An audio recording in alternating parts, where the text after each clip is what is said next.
You slip into life from the comfort of your mother's body, born live into the dry, scorching heat of the Mojave Desert. Your mom prefers free-range parenting style. She leaves you the moment she pushes you out, knowing full well you'll probably be eaten within a few days. Don't worry, though. We'll deal with your abandonment issues later. For now, you and your siblings scatter in all directions, literally running for your life. There's only one problem. You don't have legs. He was a great sibling anyway. At the moment, you're barely the size of a shoelace, and honestly, kind of cute. Hawks wheel in the sky above, coyotes sniff the air, even a passing roadrunner would find a meal like you irresistible. You don't have the size or strength to defend yourself yet, but what you do have is your diamond-patterned camouflage, and, most importantly of all, your venom. You're born with fully functional venom glands and fangs, and your venom is just as potent as that of an adult rattlesnake.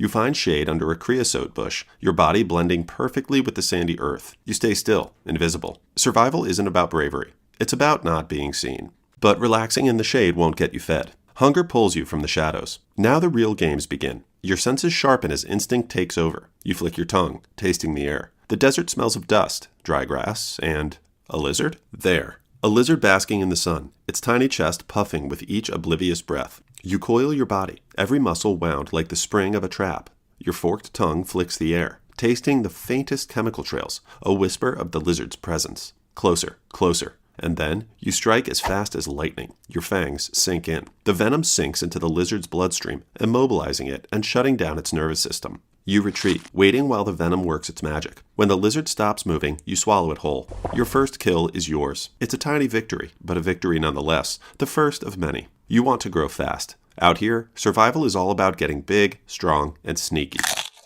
A few weeks pass, and you begin to shed your skin. With each shed, you leave behind an old layer of weakness and emerge brighter, stronger.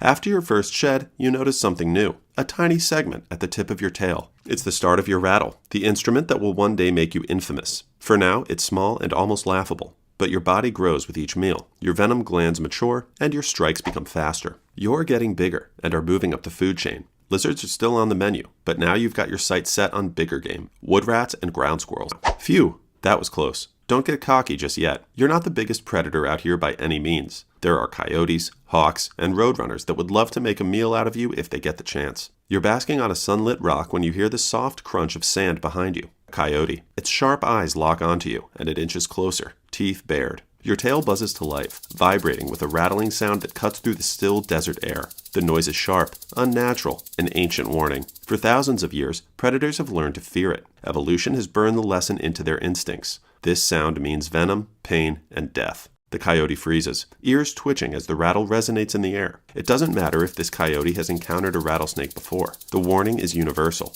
etched into its DNA by generations of survival. It slinks back into the brush, tail low, deciding you're not worth the risks. Victory. Your rattle goes quiet, and you relax your coil. Oh wait, it's a desert wood rat darting out from under a cactus. Small, quick, and jumpy, it's definitely a challenge. You think about it for a moment, weighing your options. Should you go for it? Could be your first big test as a hunter. Why not? You slink through the brush, sliding gently toward the wood rat with the grace of a shadow. Your muscles coil, ready to strike. And it wasn't as tough as you thought. That's your first taste of success as a true predator. But let's not get ahead of ourselves. Not every day is a win. There are days when your prey outsmarts you, like that one time you tried to take down a ground squirrel but ended up missing your strike and torpedoed your head straight into a boulder. Yeah, that wasn't your finest moment. But don't worry, no one saw that. The good news is you're still growing, and with every meal, you get a little bigger, a little stronger, and a little wiser. By the time you're fully into your juvenile phase, the desert doesn't feel quite as intimidating anymore. Sure, there are still big predators out there, but you're climbing the food chain, and fast. As the months roll by, you become more and more comfortable in your environment. You've perfected the art of hiding in plain sight, waiting for days, maybe even weeks. Finally, a group of kangaroo rats is scurrying in the sand. You lie completely still, your body blending seamlessly into the sand as you wait. Your muscles tense. And then, what? Where did this jerk pop up from?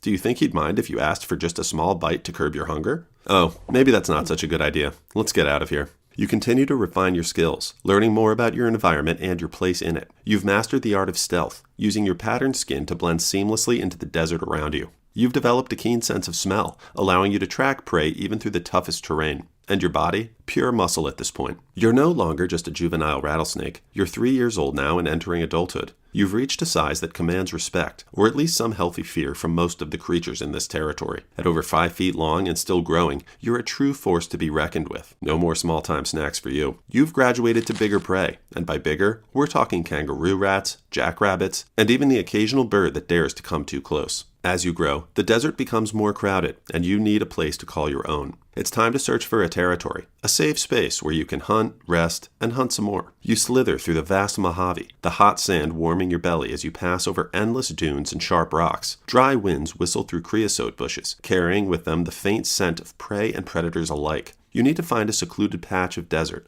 somewhere with prey trails etched in the sand, shade from the scorching sun, and no other predators to challenge you. After days of searching, you find the perfect spot, a quiet patch of sand hidden beneath a thicket of creosote bushes. The perfect territory. You mark the area with your scent, claiming it as your own. This is where you'll live out the next chapter of your life. And speaking of the next chapter, it's time for something new. Mating. It's not just about survival anymore. Now it's about passing on your genes. As mating season arrives, you begin to pick up the scent of a potential mate nearby. You follow the trail, slithering through the open desert and rock formations until you find another rattlesnake, the female. What a beauty. The courtship begins. It's a slow, winding dance as the two of you coil around each other for hours. You move together in a mesmerizing spiral until finally the deed is done. The female will carry out your legacy. Several months later, as a female, you find a secluded area to give birth. You don't lay eggs like many other snakes. Instead, you give birth to live young. Between 10 to 25 baby rattlesnakes will enter the world much like you did years ago. But your job's done.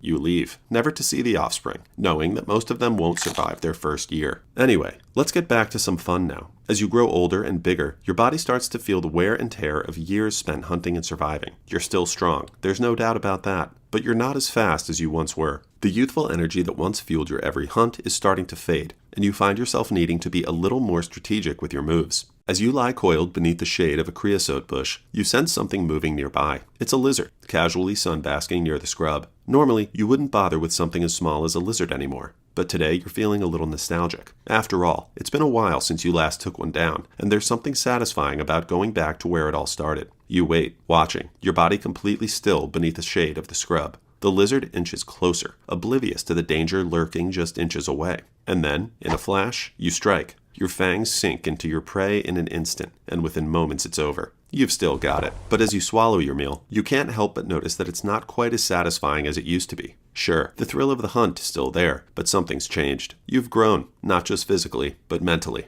One day, as you stalk a ground squirrel in the open desert, you sense that something's different. Your muscles coil, ready to strike. But just as you lunge, something goes wrong. The ground squirrel senses you at the last second and darts into its burrow. You try to follow, but your body doesn't move as quickly as it used to. You miss. The ground squirrel escapes. It's the first failed hunt in a long time, but something feels different this time. You're 15 years old now. You feel the exhaustion deep in your muscles, the weight of the years finally catching up with you. You slither back towards the shade, but you know that it won't get easier from here. Oh look, over there. There's that old coyote you've rattled at so many times before. This time, he's not alone. His pack emerges from the shadows, circling you with cautious steps. You coil defensively, rattling loud and sharp. The pack closes in, their yellow eyes gleaming with hunger. You strike at the closest one, your fangs barely grazing its fur, but it doesn't flinch. The others seize their moment. What a way to go. Dinner for a pack of mangy coyotes.